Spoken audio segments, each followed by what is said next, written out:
This is a weird one.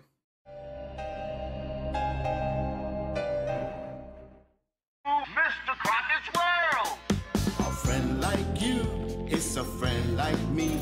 So Mr. Crocket, how do I even describe this movie? It's basically a demented Mr. Rogers, or think Barney or something like that. One of those shows kids would come home from school, they'd throw on one of those name-titled shows where you have a character and he's like singing songs and dancing with all the kids. This is basically a spin on that. You have this guy named Mr. Crocket. He has his show that kids watch. More importantly, he's watching the parents of kids who watch his show. He's making sure they don't mistreat the kids. You abuse your kid, if you neglect your kid, you're a terrible parent when his show's on. He's going to punish you by coming out through the TV, killing you, then abducting your kid and bringing him back to his television land. And when I heard this was a Hulu exclusive, I set the bar pretty low. You know, I thought it was going to be somewhere in the vein of Goosebumps. It is rated R, but I thought this was going to be very like teenage horror, gateway horror, something young kids could watch to get scared, and it is for the most part. But I was not ready for how far this movie goes at certain points, because there are a couple of kills in here, some of the graphics I was not ready for. I was like, am I watching Terrifier? Mr. Crocket, I was not familiar with your game. Because some of the practical effects and some of the gore and stuff on the kills in this is very hard R. Like, I was very surprised this made it to Hulu. So from the opening scene, I was on board and I was like, okay, let's do it, Mr. Crocket. And I will say right off the bat, this is an easy movie to watch because you're watching Mr. Crocket come out of the TV and kill these parents. He's bringing his monsters along with him, but he's killing shitty parents. And we can all agree there's basically nothing worse than doing your worst and failing an innocent child, right? So I'll gladly sign up to watch a bunch of shitty parents get murdered all day. So watching Mr. Crocket kill them, watching his monsters come through the screen, you have some cool monster design.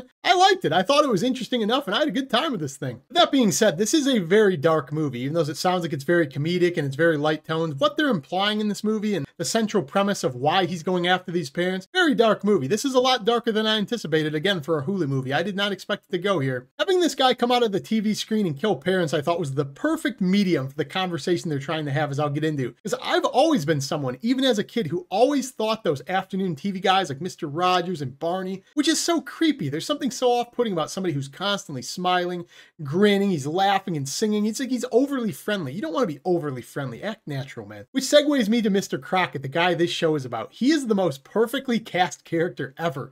The guy who plays him, the way he's written, very off-putting, even though he shouldn't be, aside from him coming out of the TV. He's singing and dancing with the kids. He has this big grin and he's smiling, but it's very creepy when he does it. But he does feel like that old school dad you would have seen on TV and watch who is teaching you life lessons. So it's just a perfect blend. I thought they really nailed it with this guy's character. He steals all the screen time he's on. I also kind of like the conversation this movie's trying to have when it comes to a forgotten generation of kids who really have no parental figures in their life, especially dads. Growing up on technology and television, just nobody to raise them, you know? They're growing up on a guy like Mr. Crocket as a father figure. He's basically assuming that role as the protector. He's killing the parents, he's taking them in. I like that. I think that's a really witty way to tackle this conversation. Again, I need to point it out when it's done well. As for the main characters, we follow one family in particular. You have a single mom with a son, and she's a redeemable character, at least. Unlike a lot of the parents depicted in this film, she's trying her best. She cannot connect to her son. The son misses his dad. So they're a very relatable cast of characters you're going to spend a lot of time with before Mr. Crocket gets into the mix. So I liked that. I liked that the character that we spend a lot of time with is redeemable in their quest trying to get her son back. I also was a pretty big fan of the way they contrasted worlds in this. What his world looks like to a kid on TV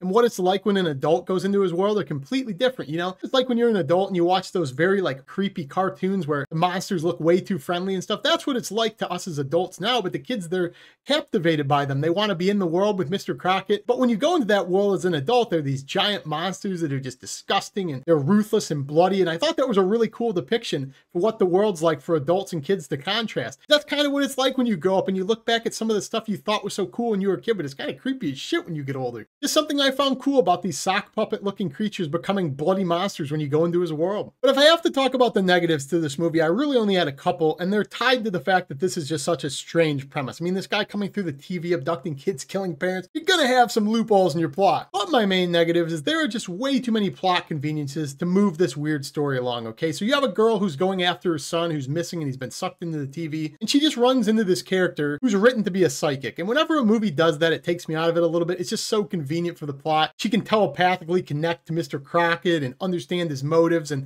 it's just one of those things. Again, the movie is so weird, you have to forgive it a little bit because how else could you move this plot along? But it's just way too convenient for my liking that you have a 25-minute exposition dump with a psychic who has the answers to everything, where he's going to be. She can track this guy. She can find the kids. It's just way too convenient for my liking, so that took me out of it a little bit. The other thing being, this is another movie with an absolutely asinine premise, okay? This guy's coming out of the TV, he's killing the parents, he's abducting kids, people are looking for missing kids, they're trying to get answers, they finally get some through the psychic, and then nobody seemingly questions how asinine this whole premise is. You have characters talking about getting their kids back. Like, no, bitch, you need to figure out how to get into the TV. How are you going to get Mr. Crocket? He ain't even real. So yeah, it took me out of it a little bit. The fact that these people don't act like anything's weird or wrong about the fact that this guy is coming out of the television screen. They've all just accepted this is kind of how things work. Now we need to combat it. It's like, no, I would be on drugs at that point. I would think I was hallucinating because what the fuck is that? So overall, I had a pretty good time with this one. I would definitely revisit this world if they wanted to give us a sequel or a prequel or describe some of the lore of Mr. Crocket or go the anthology route, whatever you want to do. I like this one a good bit. It's kind of a shame it didn't go to theaters. I really like the guy who played Mr. Crocket. Again, I like the monster design. I thought the story was pretty original and unique. I definitely think you could do worse.